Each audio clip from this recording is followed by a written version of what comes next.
Hey, it's Michelle here. Before we jump into today's episode, quick question for you. Have you ever been physically in a room or in a conversation with someone and you're there physically, but mentally you are gone? You're so checked out. Or maybe it feels like you get overwhelmed by things more than other people. Like you kind of look around and you're like, why does it seem like everyone can handle all the stuff that they're doing, but I feel so overwhelmed by the routine stress in my life?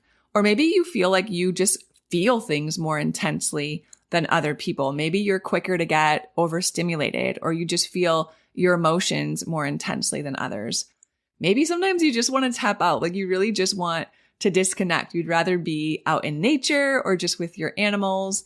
Maybe anxiety is a recurring emotion for you. And if any of this lands, you've probably thought to yourself, well, this is just how I am. But here's what's actually going on. When you were a young child and something overwhelmed your nervous system, your body adapted and your nervous system built a defense against that overwhelm. Over time, that defense became a habit, and then that habit became a pattern. And what we think of as our personality is so often just that pattern running the show. There are 5 different capacity patterns. And these aren't personality types like the Enneagram or the Myers-Briggs. They actually describe the specific strategy that your nervous system defaults to anytime you're feeling stressed or overwhelmed or maxed out, when you're at capacity. So they don't describe who you are, but they kind of describe what's blocking who you are. And once you know your pattern, you can actually do something about it. So if you're curious, go take my free What's Your Capacity Pattern quiz. The link is in the show notes. It takes just a couple minutes. You'll figure out your capacity pattern, and then you'll be invited to listen to a free private podcast all about your pattern. The link again is in the show notes, or you can go to michellegrosser.com/quiz.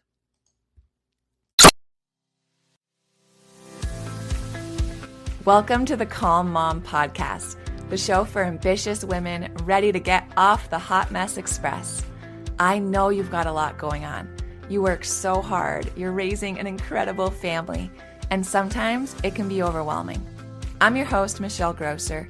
I'm a certified master life coach, attorney, wife, and mom. And years ago, I was right where you are. I was running a busy law practice while raising a family, and I was on the fast track to burnout.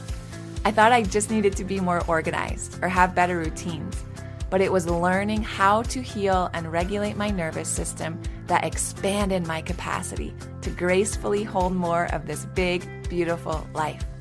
You too are worthy of an extraordinary life in and beyond motherhood.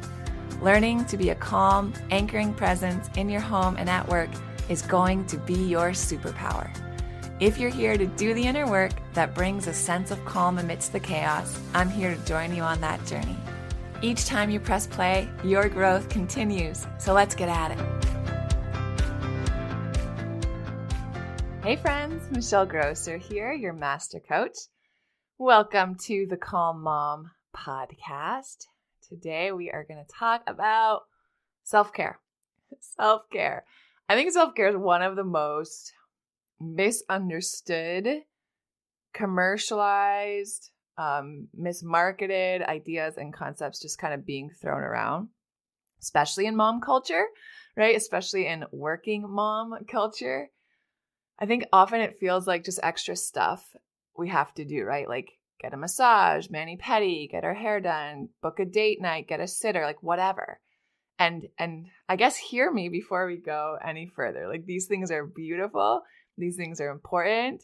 I'm not telling you not to do these things, but what we're going to do today is just really, I think, expand our awareness of some of the ways in which we can really, truly, deeply care for ourselves, care about ourselves, that aren't things that are going to, 1, break the bank, or 2, they're not things that are just going to be another item to add on your calendar or your to-do list or your mental load. These are actually lifelong practices that are going to help you deeply care for yourself. All right, so I put together 3 that I think are the most powerful. Let's do it. The first is to set healthy and loving boundaries. I think boundaries are probably the most powerful form of true self-care. True self-care. Like when we think of self-care, I think sometimes we think of just caring for our physical bodies, right? It is that facial or that massage or whatever.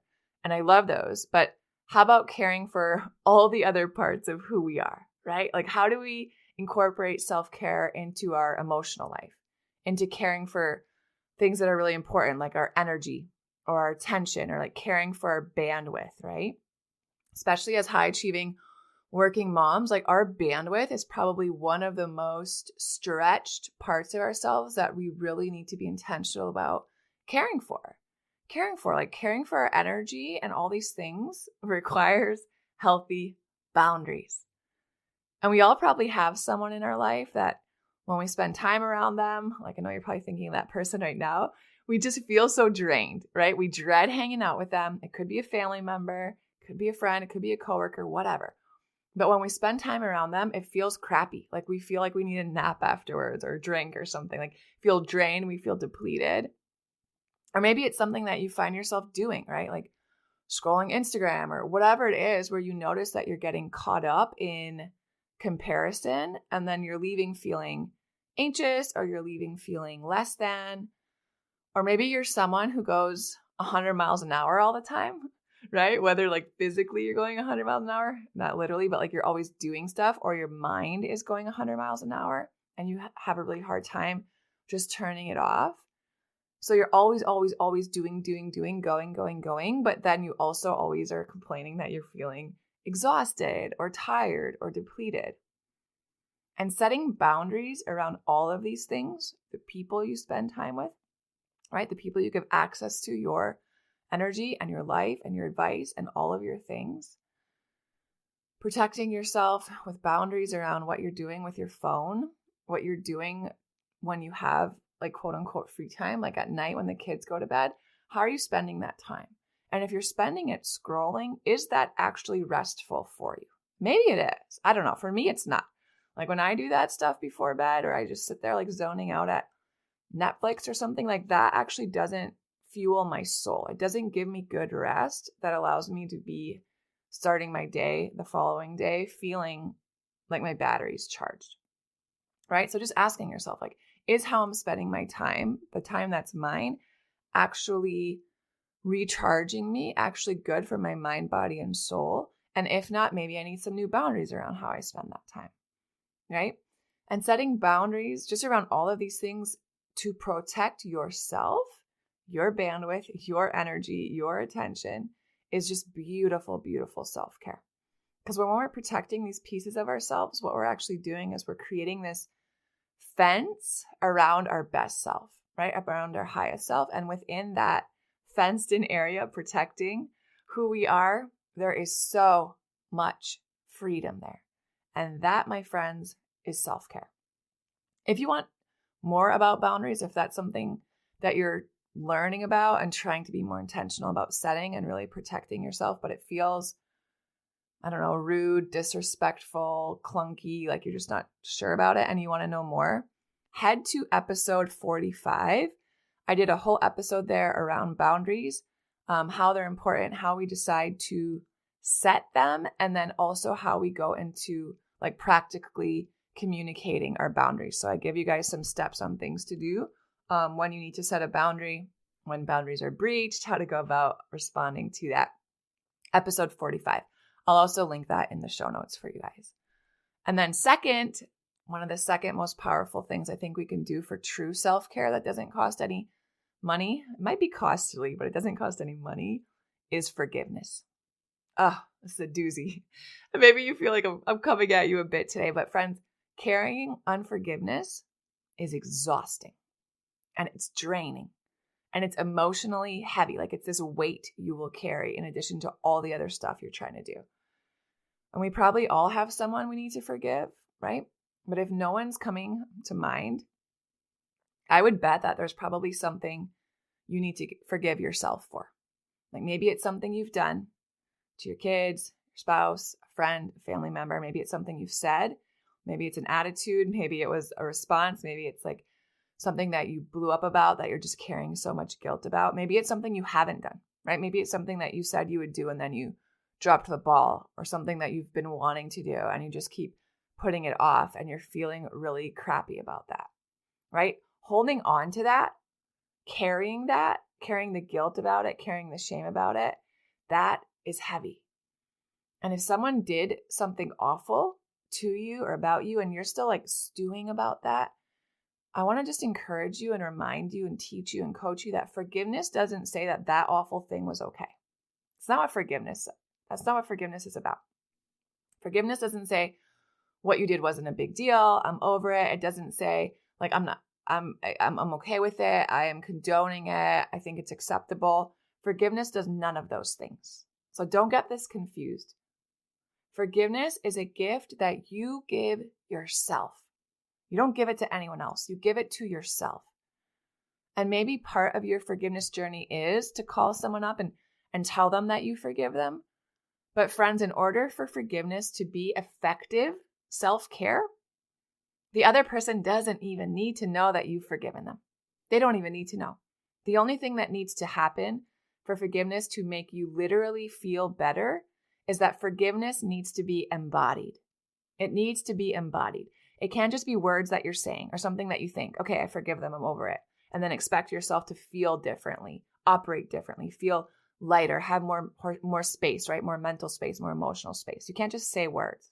You have to actually process and feel, right? All of the things associated with that pain, and then feel in your body that you're ready and you're choosing to release it.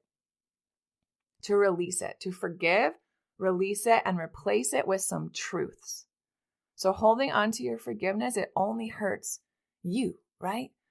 The pain that you're holding on to, it's going to turn into resentment, which turns into bitterness. And that's not a place you want to be in. It's not a place any of us want to be in, right? It's not a state from which we'll thrive. So if you're like, okay, hearing this is resonating, I'm ready to let something go so I can move on. But like, how do I do this, Michelle? Like, how do I actually embody forgiveness? It sounds really weird. I get you. I get you. And I want you to go back and listen to episodes 16 and 17. They're both about forgiveness. And then in episode 17, I actually walk you through this really powerful meditation. And it's a meditation specifically to embody forgiveness. I don't think it's very long, but find a place, your car, your living room, your bedroom, like wherever it is that you have some alone, quiet time, put your earbuds in and really just, you can do it on a walk, right? But a place where you can actually listen, like focus, not be distracted, and just allow yourself to get in your body and really feel what it is that I'm walking you through. Because actually embodying forgiveness can really help you release some of that stuff so you can get on with your life. That's powerful self-care. And then third practice, powerful practice that costs you nothing, friends, have some fun. Have some fun. One of my coaches talks about this a lot, and he's always talking about the fact that joy is the most bypassed human emotion. Joy. And I agree, right? More than sadness, more than anger, more than grief, more than all of these things, we bypass joy. Like for some reason we think that, I don't know, we just don't sit for extended periods in joy and pleasure, right? Think about it. Like when was the last time that you just felt so much joy, deep, extended pleasure and joy for longer than like 30 seconds, right? For most of my clients, it's a struggle. Something good happens, beautiful family moment, a huge win at work, like whatever it is. And they smile and they feel this like goodness inside for like 6 seconds. And then it's like on to the next thing. And I was definitely like that for most of my adult life. And I didn't even realize it until I started to do this deep work. And then I was like, holy crap, like what happened? I don't have a lot of fun anymore. Like when did I turn into this like boring, rigid mom who just like is always running around doing all of these things, is in a bad mood more often than not, and just like doesn't have fun. Like I used to be so fun. What happened to me? Right? And I'm talking about real joy. I'm not talking about, taking a coworker to happy hour and gossiping about the office. I'm talking about joy, like pure, beautiful joy that is energizing, joy that is life-giving. And now I'm like so obsessed with this. My word of this year, 2023, my word of the year is joy. Like that is what I'm focusing on. And I'm being so intentional about cultivating joy. I have joy alarms on my phone. When they ring, I just play this favorite song that I put on this joy playlist. No matter where I am, I stop, I play a song, and I just dance like no one's watching. Sometimes it's while I'm in the car driving. Sometimes I'm just home. Sometimes my kids are around. Sometimes they're not. But I just play, I blast it, and I let my body move. Move like that crazy inner child within me wants to move, right? And it brings me so much joy.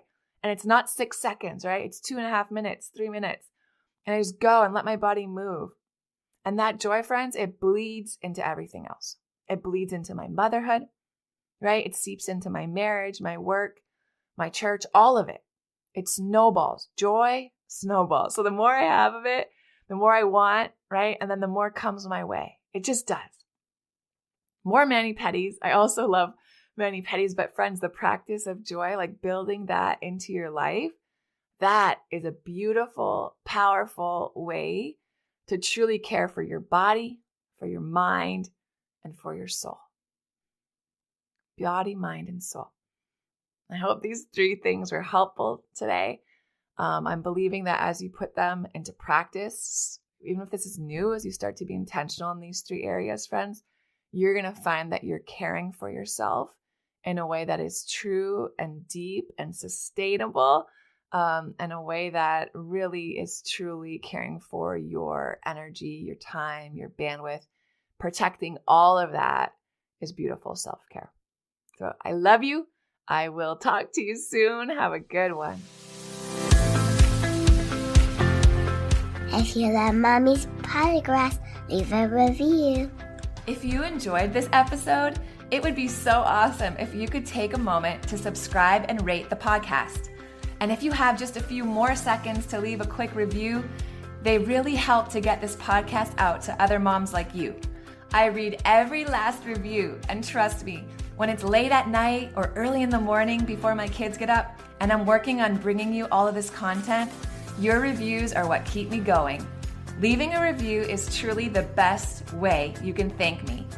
And of course, DM me on Instagram. I love to hear from you. Head over to the show notes for this episode and all past episodes at michellegrosser.com, where you'll find free resources, information on how to join and participate in the Motherhood Village, and more ways to connect with me. If you love the show, share it with a friend. Thanks again for tuning in. We'll see you next time.